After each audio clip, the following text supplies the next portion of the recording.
Olá, namastê.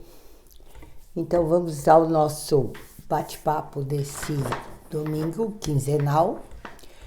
Lembrando que nós estamos fazendo fatores de desestabilização da mente, onde nós entramos de volta para a terceira dimensão, quando existe indignação, já falamos.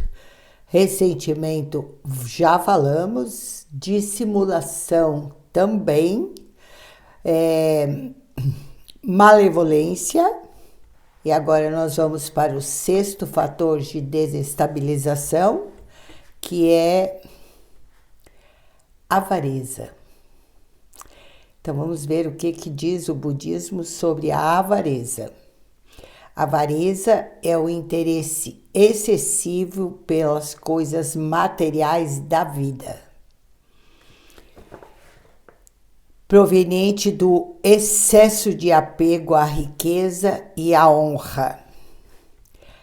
A avareza está relacionada ao veneno da paixão e luxúria.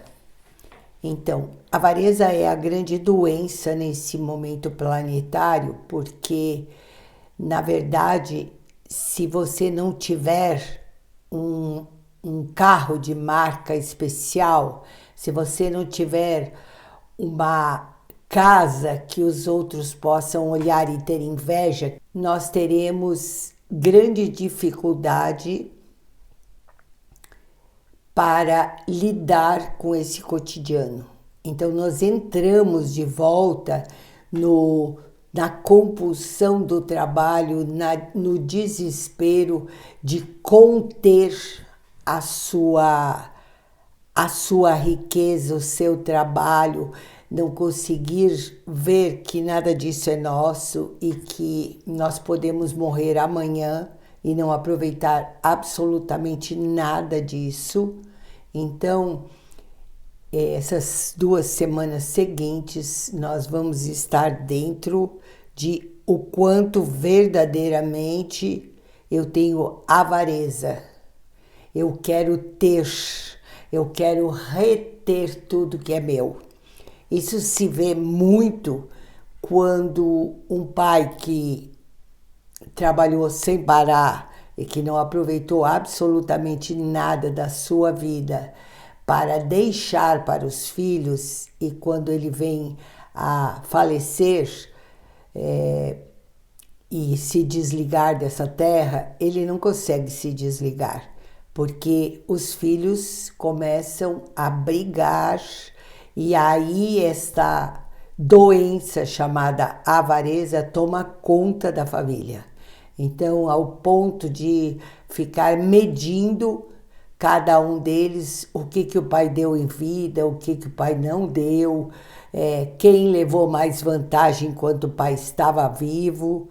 Então é muito triste. Eu até brinco assim, que o pobre, quando ele não tem tantos bens, ele morre e ele pode ir embora, ele pode seguir para o próximo passo que a sua alma tem para ele.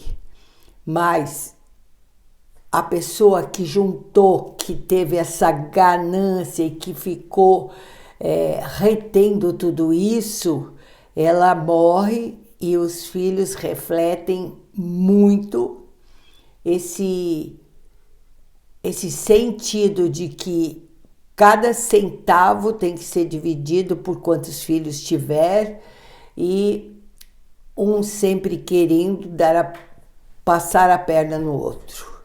Então, pensem bem, quando você já chega numa idade como está a professora, se vale a pena você reter esse dinheiro na sua conta para quando você for desencarnar, ou se vale a pena você já começar de forma harmônica a distribuir esse dinheiro.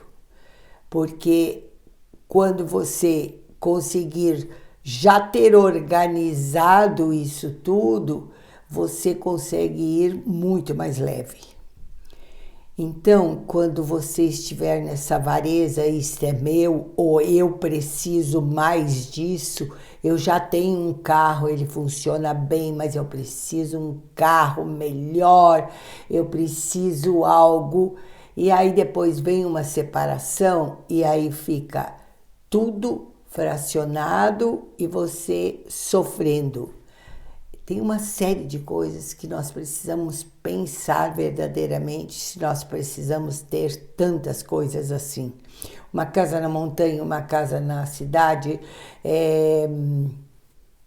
centenas de coisas, porque isso está dificultando a vida e está dificultando você se desprender dessas coisas. Trabalhar, porque quando a gente está alinhado espiritualmente, nada te faltará, está lá na Bíblia. Mas quando você tem núcleos de miséria, que pode ter sido pelos seus ancestrais, você estará nesse reter tudo que eu tenho, segurar tudo que eu tenho. E aí o universo nem pode te dar uma coisa melhor do que você tem, porque a sua xícara, como chama o budismo, ela está cheia. Ela está cheia de conteúdos de avareza, conteúdos de que isso é meu, eu quero mais para mim. E aí você não consegue soltar e liberar. Quando você estiver preocupado com esse tipo de coisa, você dá essa respirada que a professora deu, porque a professora já conhece que nada faltará. E quanto mais a gente confia nesse nada faltará, mais o universo pode trazer muita abundância, muitas bênçãos, pode trazer o inusitado, que é algo bom, que está aqui do ladinho para baixar, mas você está tão apegado que não consegue enxergar essa possibilidade, certo? Bom, então a nossa prática será isso, né? O quanto tem do veneno da paixão e da luxúria, que é um dos venenos dentro do budismo, que é o quanto mais eu tenho, mais eu quero e mais eu fico viciado nisso. Vamos cuidar bastante com isso. Então, quando eu tenho muito também, eu posso gastar neste planeta Terra de forma bem desarmônica, com muitas fantasias, muitas noitadas de glamour, que é o glamour aquele que te aprisiona na terceira dimensão, porque você também começa a querer mostrar o quanto você tem e o quanto você é maravilhoso e o quanto você conquista o outro. Isso é a luxúria, onde você está sempre jogando e seduzindo, jogando e seduzindo. E se você pega alguém nesse caminho que se deixa jogar e conduzir, aí você nem sabe mais o que você verdadeiramente quer com aquela sedução. É bem lindo de perceber também isso, certo? É importante que a gente fique atento, porque são os 20 fatores, a gente concordou em dedicar o nosso tempo para isso e isto vai limpando.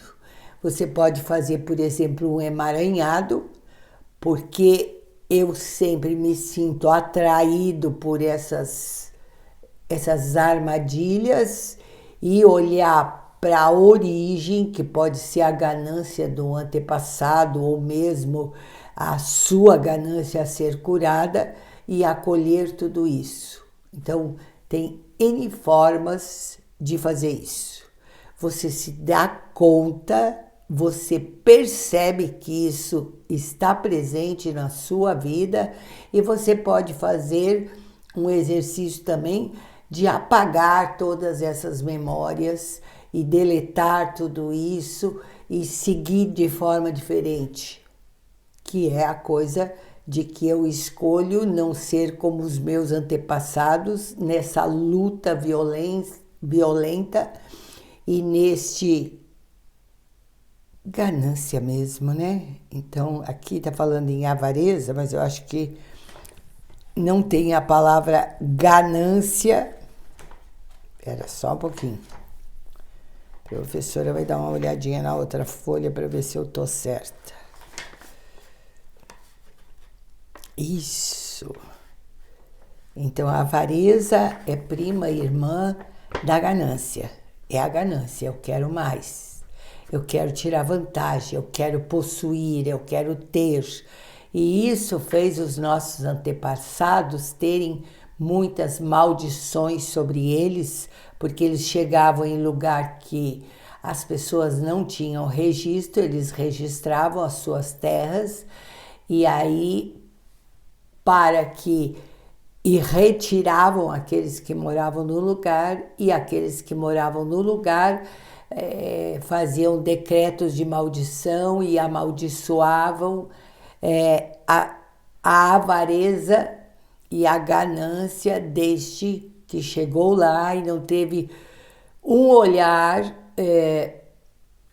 em benefício de todos os seres. Então, expulsou do registro da terra que já havia moradores dentro, tá assim, ó, de seres neste formato. Então, a gente vai olhar para a história dos nossos antepassados também, como eles lidaram com essa vantagem de vir da Europa, ser mais esperto e tirar vantagem daqueles índios e bugres que já viviam nas nossas terras, certo?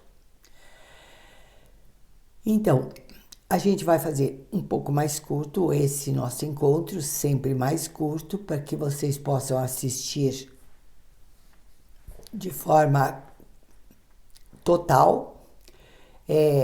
Deixo aqui o aviso que dia de 6 a 8 de setembro nós temos essa cura multidimensional, que significa olhar para as nossas vidas passadas ou realidades paralelas, hologramas de tempo, que é o que a física quântica substituiu o nome de vidas passadas por isso, e curar essas memórias onde a nossa alma se aprisionou numa grande dor.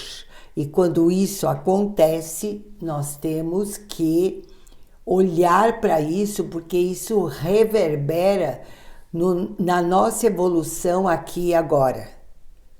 Então, é preciso curar.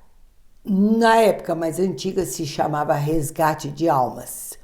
Memórias aprisionadas em vidas passadas ou em hologramas de tempo, que precisa ser curado, porque se lá num outro holograma de tempo ou numa outra vida passada você morreu sofrendo muito, ou emocionalmente ou fisicamente, isso está refletindo na sua vida agora. Então, é de extrema importância. Nós temos ainda 9 vagas, o trabalho vai ser menor, e se você quiser e ainda tiver vaga, quando sair esse vídeo aqui, fique à vontade, não precisa estar vinculado com as etapas do cura. A gente chamou cura 1, o processo de tratar o nosso corpo físico, cura 2, de tratar nossas emoções, e cura 3 é esse multidimensional, cura multidimensional, trabalhando nossas memórias em outras realidades, certo? Então, um grande abraço para vocês, com muito amor. Não esqueçam que eu tenho também as taras, do dia 20 ao dia 22, um trabalho online, mas presencial, que vai ajudar que nós entremos em conexão com essas 21 taras, para que essas maldições e todas essas interferências de acontecimentos passados também possam receber a energia das taras que vão ajudar a limpar e nos alinhar para o grande despertar. Então, nosso foco é sem avareza, né? Deixando de querer possuir cada vez mais, sem ganância, sabendo que nós podemos morrer logo em seguida e aí estamos aprisionados na ganância e na avareza. Beijos para vocês. Namastê.